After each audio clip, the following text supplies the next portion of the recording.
व्हिडिओमध्ये मराठीचा निबंध बघणार आहोत। निबंधाचे नाव आहे माझा आवडता सण दिवाळी किंवा दीपावली। दिवा पाहुनी लक्ष्मी येते घरा अशी आपल्या सर्व भारतीयांची श्रद्धा आहे। म्हणजे दिवा बघून लक्ष्मी घरात येते अशी भारतीयांची आपल्या श्रद्धा आहे किंवा विश्वास आहे। म्हणून सकाळी आणि संध्याकाळी आपल्या देवघरात दिवा लावण्याची प्रथा आहे आणि म्हणूनच आपण सकाळ संध्याकाळ आपल्या देवघरामध्ये दिवा लावतो। कारण दिवा हे आपल्या श्रद्धेचे भक्तीचे प्रतीक आहे। कारण दिवा हा आपल्या श्रद्धेचा, श्रद्धा म्हणजे काय, आपल्या मनामध्ये जे देवाविषयी विश्वास असतो, श्रद्धा असते, प्रेम असतं, भक्ती असते, हे काय आहे, दिवा त्याचं प्रतीक आहे। आणि अशा दिव्यांचा एक मंगलमय सण म्हणजेच दिवाळी। आणि असे दिवे खूप सारे ज्यावेळेस लावले जातात त्यावेळेस आपला सण साजरा होतो, तो म्हणजेच दिवाळी। दिवाळीला दिव्यांचा सण असं सुद्धा म्हणून ओळखलं जातं। तसे पाहता मला सगळेच सण खूप आवडतात आणि तसं बघायला गेलं तर मला सगळेच सण खूप आवडतात, पण दिवाळी हा माझा सर्वात लाडका किंवा आवडता सण आहे। पण दिवाळी हा मला सगळ्यात जास्त आवडतो। वसुबारसपासून ते भाऊबीज असा साजरा होणारा हा सण मला वर्षातला सर्वात आनंदाचा सण वाटतो।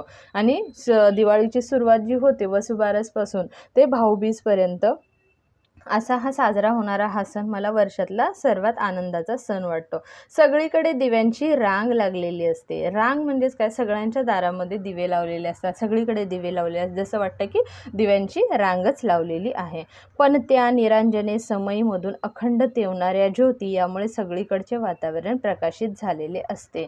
आणि ज्यावेळेस पंत्या म्हणजे काय, जे आपण छोटे छोटे दिवे लावतो ते निरांजन म्हणजेच काय, जे आपण मंदिरामध्ये लावतो जो दिवा त्याला निरांजन म्हणतात। आणि समई म्हणजे ज्या उंच आणि मोठ्या असतात, सो त्याच्यामधून जे अखंड तेवणाऱ्या ज्योती म्हणजे खूप वेळ ज्या चालतात, दिवा लागल्यावरती जी ज्योत चालते म्हणजे जो प्रकाश असतो त्याच्यामुळे काय होतं, सगळीकडचं वातावरण प्रकाशित म्हणजेच काय तर असं लख्ख प्रकाश किंवा लाईट्स पडलेले असतात, उजेड पडलेलं असतं। घराघरामध्ये टांगलेले आकाशकंदील घराची शोभा अजूनच वाढवत असतात। आणि प्रत्येकाच्या घरामध्ये किंवा घराच्या दारासमोर जो कंदील लावलेला असतो हा वेगवेगळ्या प्रकारचा असतो। सो हे सुद्धा आपल्या घराची काय करतात, शोभा वाढवतात। निळ्या, जांभळ्या, पिवळ्या, लाल, गुलाबी अशा अनेक रंगाच्या लाईटचा झगमगाट पाहून असे वाटते जणू अवघे तारांगणच धर्तीवर अवतरले आहे की काय। आणि ज्यावेळेस आपल्या घराच्या समोर आपण लाईटिंग करतो तेव्हा वेगवेगळ्या प्रकारच्या लाईट्स असतात, म्हणजेच काय तर त्याच्यामध्ये वेगवेगळे कलर्स असतात, निळा, जांभळा, पिवळा, गुलाबी, जे पण कोणत्या कोणत्या कलरच्या ज्या आपण लाईट्स लावतो, जेव्हा त्या रात्रीच्या लाईट्स लावल्या जातात तेव्हा सगळीकडे असं लख्ख प्रकाश पडतो, चमचमत असतात।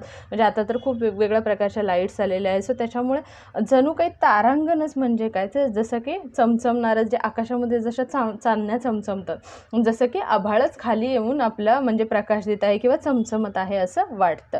त्याच्या जोडीला अनेक रंगांचा अत्यंत कौशल्याने वापर करून काढलेल्या सुंदर रांगोळ्या डोळे दिपवून टाकतात। आणि त्याच्या जोडीला प्रत्येक दारामध्ये दिवाळीच्या वेळेस 5 दिवस रांगोळी काढली जाते। सो वेगवेगळ्या प्रकारची म्हणजे रांगोळी काढतात, प्रत्येकाची जशी कला आहे, जशी ज्याला रांगोळी येतात त्या पद्धतीने ते आपली रांगोळी किंवा आपली कला सादर करत जातात। हे बघून म्हणजे डोळे दिपवून टाकतात म्हणजे काय, वेगळ्या डोळ्याला आपल्या एक वेगळाच आनंद देतात आणि खूप मनाला प्रसन्न वाटतं, खूप छान वाटतं।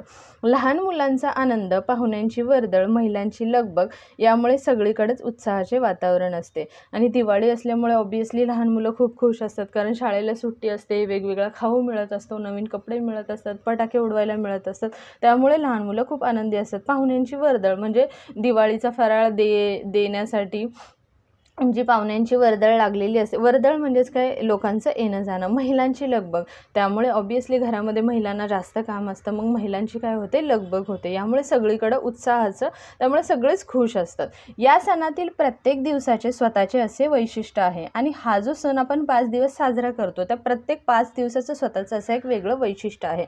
नरक चतुर्थी श्रीकृष्णांनी नरकासुराचा वध केला। नरक चतुर्थी का साजरी केली जाते, तर श्रीकृष्णांनी त्या दिवशी नरकासुराचा वध केला होता, म्हणून हा आनंदाचा दिवस आहे।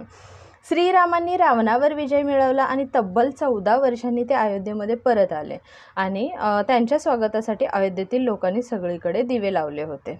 सो पहिलं नरकासुराचा वध केल्यामुळे आपल्याला नरक चतुर्थी झाली आणि त्याच्यानंतर श्रीरामांनी रावणावर विजय मिळवला आणि तब्बल 14 वर्षांनी ते अयोध्येमध्ये परत आले आणि श्रीरामांनी रावणावर विजय मिळवून ते तब्बल 14 वर्षांनी आपल्या घरी अयोध्येमध्ये परत आले होते.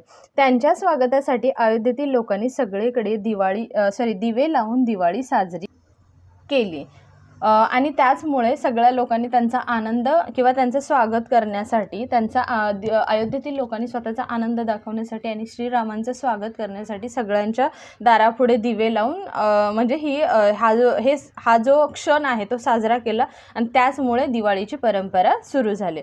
दुसऱ्या दिवशी लक्ष्मीपूजन आणि दुसऱ्या दिवशी लक्ष्मीपूजन असते. संध्याकाळी लक्ष्मी घरी येण्याची वेळ असते आणि दुसऱ्या दिवशी लक्ष्मीपूजन का करतात तर संध्याकाळच्या वेळेस आपण म्हणतो ना लक्ष्मी घरात येते असे म्हणतात म्हणून यावेळी लक्ष्मीच्या प्रतिमेचे पूजन केले जाते. आणि म्हणूनच लक्ष्मीपूजन कधी सकाळी करतात का तर नाही, संध्याकाळीच का करतात कारण असं म्हणतात की संध्याकाळीच्या वेळेस लक्ष्मी घरी येते. लक्ष्मीच्या प्रतिमेचे पूजन केले जाते म्हणजेच काय लक्ष्मीच्या फोटोचं पूजा करतात. या दिवशी व्यापारी लोक आपल्या हिशोबाच्या वह्यांची पूजा करतात आणि व्यापारी लोक जे आहेत हे त्यांच्या ज्या वही खाते जे आहे हे वर्षातून एकदाच फक्त बदललं जातं आणि ते त्या दिवाळीच्या दिवशी बदलतात. दिवाळी हा सण लोकांमध्ये सामाजिक सांस्कृतिक एकता निर्माण करतो आणि दिवाळी हा जो सण आहे सामाजिक म्हणजे काय, समाजातली काही लोक एकत्रित येतात, सांस्कृतिक लोक म्हणजे काही कार्यक्रम असतील काय असतील तर सगळे लोक हे एकत्रित येतात. म्हणूनच मला हा सण खूप खूप खूप आवडतो आणि त्यामुळे मला दिवाळीचा हा सण खूप आवडतो. अशा प्रकारे तुम्हाला हा दिवाळीचा निबंध लिहायचा आहे. सो कसा वाटला व्हिडिओ? आवडला असेल चॅनेलला नक्की लाईक आणि सबस्क्राईब करा. थँक्यू.